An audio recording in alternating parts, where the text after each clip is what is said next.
The night had started as one of those perfect evenings that Maggie Davidson had always dreamed of. Her home was lit in golden warmth. The soft hum of music filled the air, and glasses clinked as guests enjoyed her carefully planned party. She moved through the crowd, a gracious hostess with a smile that seemed effortless. But deep inside, her mind was alert, watching everything, everyone, especially her husband, David. It was when she glanced toward the far corner of the room that her world seemed to slow. David stood there, leaning just a little too close to Nicole, their young housemaid. Maggie's eyes narrowed, her gaze following every small movement. Then she saw it. A quick, almost imperceptible exchange. Nicole, holding a lollipop the color of dark cherries, leaned forward, and for the briefest moment, Maggie thought she saw their lips touch. When David straightened, his tongue bore the same crimson shade as Nicole's candy. Her chest tightened, heat flooding her face. To the other guests, it was nothing, an innocent moment, perhaps, but to Maggie, it was an insult delivered right in the center of her own home. She didn't shout immediately. She watched, letting the image burn into her mind, locking away the humiliation she felt. Then, when the music dipped and a hush passed through the room, she stepped forward. Her accusation landed like a thunderclap. Every conversation stopped. The air became thick, guests glancing at one another, unsure if they should stay or slip quietly away. David's face shifted from confusion to defense, his words tumbling over themselves in an attempt to explain. But Maggie's mind was already moving ahead. It wasn't just suspicion anymore, it was conviction. Nicole stood frozen, her eyes darting between her employer and David. But before she could attempt to explain, Maggie's voice cut through again, sharp and cold. The maid was dismissed on the spot. Pleas for mercy fell on deaf ears. Maggie felt no pity. The humiliation had been public, and so would the retribution. Nicole left with hurried steps, but not before slipping something into David's pocket, something Maggie didn't see until moments later. When she did, her stomach knotted. A folded note, hastily written, promising a meeting the next day at noon. It was enough to ignite the fire of betrayal in her completely. The rest of the night was a blur of shocked faces, whispered gossip, and Maggie's mind working faster than it ever had before. By the time the last guest was gone, she had made up her mind. She wouldn't just confront David. She would prove his betrayal beyond doubt, strip him of everything, and make him regret the moment he thought he could humiliate her. And for that, she needed professionals. The next morning, Maggie was sitting across from a small team of investigators from a private infidelity agency. They listened as she told them everything, every detail of the night, the note, her history with David, the quiet suspicions she had ignored for far too long. The lead investigator, Greg, was calm and calculating. His eyes sharpened at the mention of the note. They had a time, and they had a person, but not a location. That, he promised, would change soon. The plan was simple but required precision. They would intercept David before the meeting, find out where it was happening, and catch him in the act. Maggie agreed without hesitation. By early afternoon, the trap was already in motion.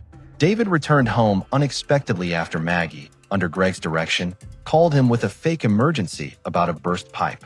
As he arrived, flustered and distracted, the agency moved quietly, using his moment of confusion to manipulate the situation. While one agent kept him occupied with instructions about shutting off a non-existent valve, another contacted Nicole, coaxing the address from her with the ease of someone well-trained in the art of deception. Roger Street, apartment 37. The moment Greg heard it, a cold satisfaction settled over the group. Maggie's heart pounded, the sound of her own pulse louder than anything else in the room. They had the time. They had the place. Soon, they would have the proof. She imagined the scene in her mind. The door opening, David caught in the arms of another woman, the photographs capturing every damning second. But Maggie didn't just want proof. She wanted to see his face when he realized it was all over. And she would. The city was heavy with the quiet hum of an ordinary day, but for Maggie Davidson, every second ticked louder than the last. She had woken that morning with a purpose, a mission to dismantle her husband's carefully crafted image of loyalty. The note Nicole had left in David's pocket was all she needed to ignite the flames of certainty. She didn't want to just catch him, she wanted to destroy him. The investigators had moved quickly, their plan unfolding with a precision that felt almost military. Maggie had watched them work, impressed by how easily they manipulated circumstances to suit their needs. Greg, the leader, was calm and deliberate, his voice a steady anchor in the rush of adrenaline that pulsed through her veins. By mid-morning, everything was in place. The fabricated story about a burst pipe had been delivered to David, forcing him to abandon whatever plans he had for the day. When he arrived home, his expression was a perfect mask of confusion and concern, unaware that every movement he made was being tracked and analyzed. One of the agents, a tall man with an easy smile, led David toward the supposed basement valve, keeping him occupied with instructions he pretended to barely understand himself. While David fumbled with directions, Greg placed a call. His voice was different now, gentler, familiar. He wasn't Greg the investigator anymore. He was someone Nicole knew, someone she trusted. It took less than 2 minutes. With practiced ease, he coaxed the address out of her. Roger Street, apartment 37. The words hung in the air like a verdict. Maggie's pulse quickened. The address wasn't far. In just hours, she would walk into that apartment and witness the truth for herself.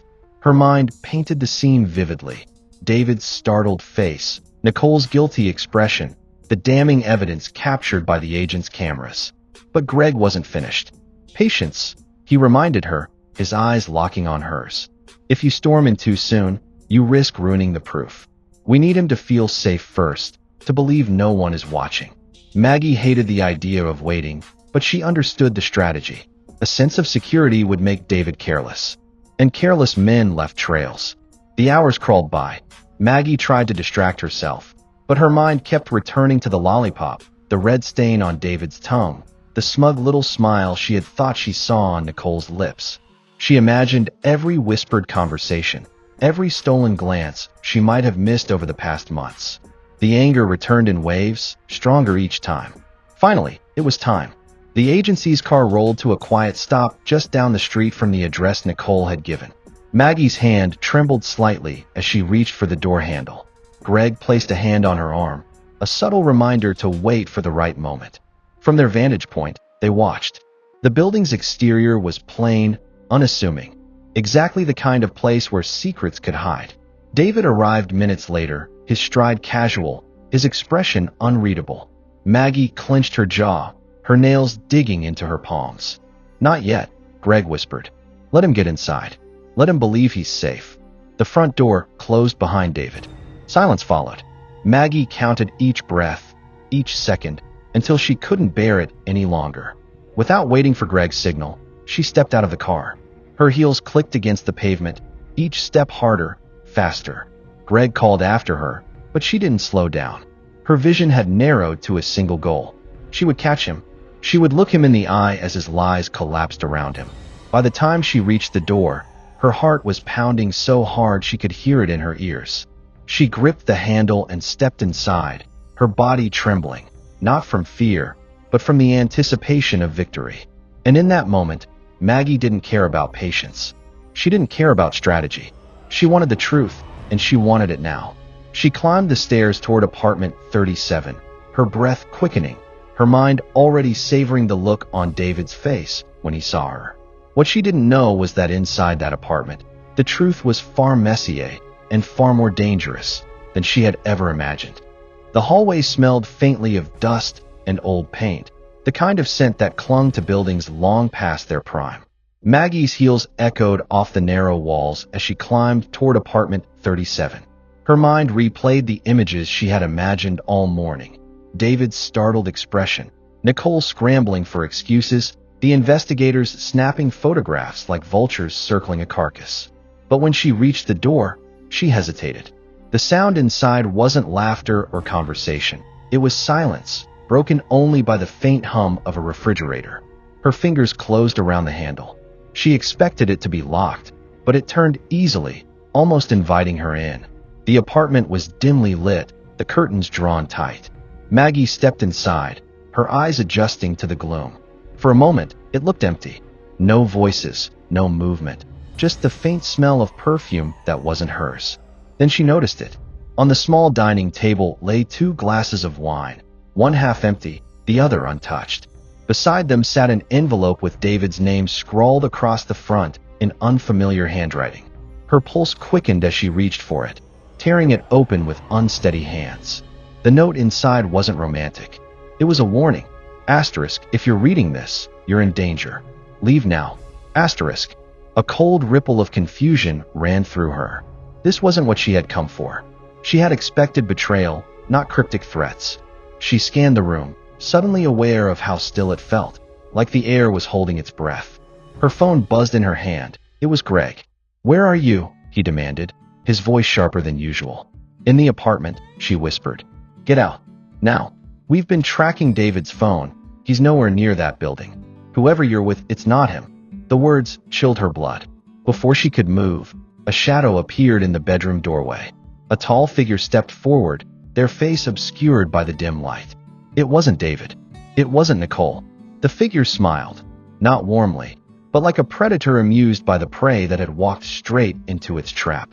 "I was wondering when you'd arrive," they said, their voice calm, almost pleasant. Maggie's breath caught in her throat.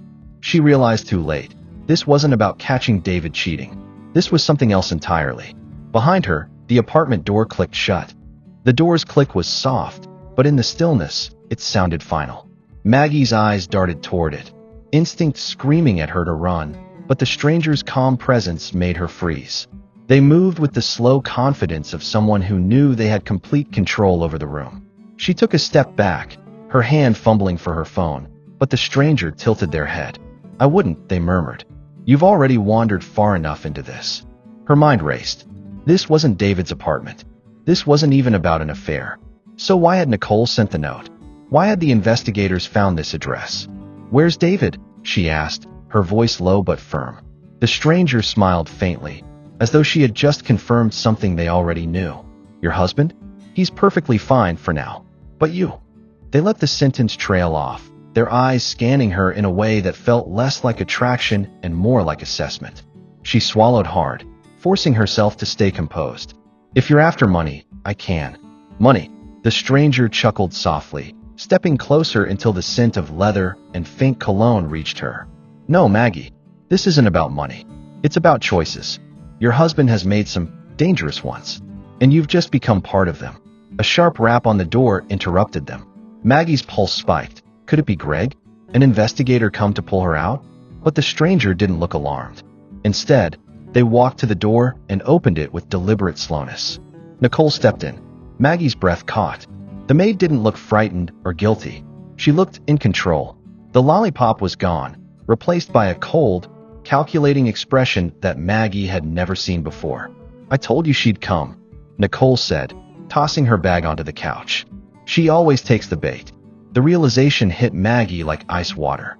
The entire thing, the lollipop, the note, the planted suspicions, had been engineered to get her here. Nicole looked her up and down. "We could have done this the easy way, Maggie. But you're stubborn. Now, you're going to do exactly what we tell you." Maggie's voice trembled, but her words didn't. "And if I don't?" The stranger's smile widened. "Then we start with David. And believe me, we know exactly where he is." Her chest tightened. She had walked into this believing she was the hunter. Now, she was prey, caught in a game she didn't understand, against people she couldn't predict. And somewhere in the city, David was already in their hands. Maggie's mind spun, searching for any thread of sense in the chaos. Nicole and the stranger, two people she thought she barely knew, were suddenly speaking about her life with a familiarity that made her skin crawl. Nicole crossed her arms, leaning against the table where the untouched glass of wine Saturday. "David wasn't just your husband," she said coolly. "He was one of us. Or at least, he was, until he decided to keep something for himself." "Something?" Maggie asked, her voice trembling despite her attempt to sound defiant. The stranger glanced at Nicole before answering. "A ledger. Digital. Encrypted. It contains names, dates, locations, things people would kill to hide. We worked together for years, but David thought he could walk away and take it with him." Maggie shook her head, feeling the ground shift beneath her understanding of her marriage. "You're telling me David's a criminal?" Nicole gave a short laugh. "Criminal's too small a word. Your husband has been laundering money for very powerful people. He was useful until he got greedy. Now, everyone wants what he took. And you think I know where it is? Maggie's eyes narrowed. No, the stranger said, stepping closer. But David will tell us, if we have you. The words hit her like a blow. The note, the address, the wine, it had all been bait to pull her into their hands. Not to punish her, but to use her. The stranger's phone buzzed. They glanced at it, then looked up with a grin that chilled her to the bone. He's on the move. We'll take her with us. Nicole grabbed Maggie's arm, steering her toward the door. Maggie didn't resist, yet. She needed to think, to plan. Running now would get her killed. They hustled her into a black SUV parked in the alley. As the vehicle pulled away, Maggie caught a glimpse of Greg across the street. Their eyes locked for a fraction of a second before the car turned the corner. She didn't know how, but Greg had found her. If she could just survive long enough, maybe he could pull her out. The SUV sped through back streets until it stopped outside an old warehouse by the docks. Inside, the air was thick with the scent of oil and rust. David was there, hands tied, bruised, but alive. His eyes widened when he saw her. Maggie, he began, but Nicole shoved him back into a chair. Where's the ledger, David? The stranger asked, their tone almost bored. David's gaze flicked between them, then settled on Maggie. Don't tell them anything, he said, his voice hoarse. Nicole's hand tightened on Maggie's shoulder. You have until I count to 10, she said, or she's gone. Maggie's heart pounded. She didn't know if David had the ledger or not, but the look in his eyes told her he was hiding something even she wasn't supposed to know. And before Nicole could say one, the warehouse door exploded inward. The door slammed open with a deafening crash, splinters flying through the dusty air. Figures in tactical gear stormed in, their shouts echoing against the metal walls of the warehouse. Greg was at the front, his gun trained on the stranger before anyone else could react. Chaos erupted. Nicole shoved Maggie toward a stack of crates, drawing a pistol from inside her jacket. The stranger grabbed David by the collar, dragging him toward the back exit. Gunfire cracked in short, controlled bursts. Maggie hit the ground hard, the air knocked from her lungs. Through the ringing in her ears, she saw Greg lock eyes with her and signal for her to stay down. But Nicole was moving fast, her weapon aimed directly at Maggie. In that moment, something in Maggie snapped. All the fear, confusion, and betrayal of the past days condensed into a single, blinding resolve. She grabbed the nearest thing within reach, a heavy wrench lying on the floor, and swung with every ounce of strength she had. The blow knocked Nicole's gun from her hand. Greg was on her in an instant, pinning her to the ground. Meanwhile, the stranger had almost reached the rear door with David. Maggie scrambled to her feet and ran toward them, her voice breaking as she shouted, "Stop!" The stranger glanced back, their eyes narrowing. "You want to save him?" They called over the din. "Then take the ledger from him yourself and give it to me. That's the only way you both walk out alive." Maggie's gaze darted to David.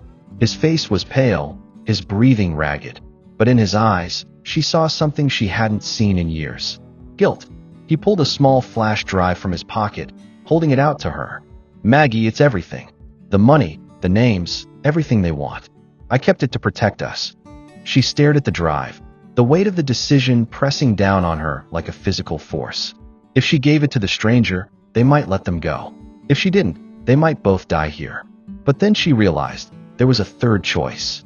She took the drive slowly, her hand trembling. Then, before anyone could stop her, she turned and hurled it into the air toward Greg. He caught it cleanly, immediately tucking it into his vest. The stranger's face twisted with rage, but Greg's team closed in, forcing them to drop David and retreat toward the shadows. Nicole was already in cuffs, cursing under her breath. Within minutes, it was over. Outside, the cold night air wrapped around Maggie like a shock. David leaned against the wall, blood on his lip, his eyes searching hers for some sign of forgiveness. "You saved me," he said quietly. "After everything, why?" Maggie looked at him for a long moment. "Because I'm not like you, David. But don't mistake that for trust." Greg approached, the flash drive secure in his hand. "We'll keep you safe," he told her. "Both of you, if that's what you want." Maggie shook her head. "No, keep him safe if you have to. But I'm done." She walked away without looking back, her heels clicking against the pavement, each step lighter than the last. Somewhere deep inside, the hurt would linger, but so would the knowledge that she had faced the darkness and walked out on her own terms.